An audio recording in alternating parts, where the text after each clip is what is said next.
Ang middle forces po ay nagkakandak po ng selection process at this point.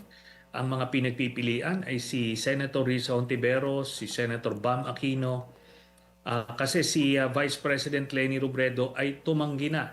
Nagsabi na siya na hindi siya tatakbo. So doon na lang daw siya sa Naga.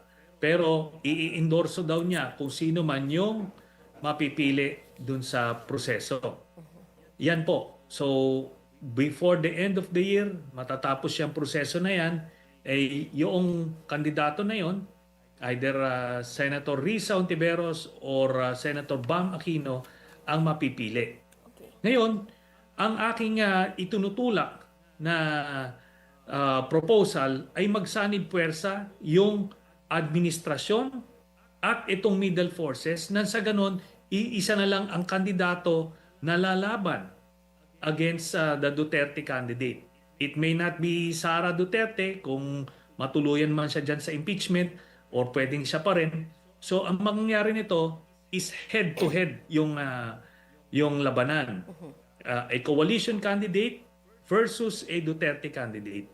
Ngayon doon naman sa Vice President, ang nakikita ko dito kasi na pwedeng i-field ng tong coalition candidate na to, let us say let us say si Senator Risa Hontiveros siyang coalition candidate na yan, ang maaring gawing running mate niya ay si Senator Erwin Tulfo, for example.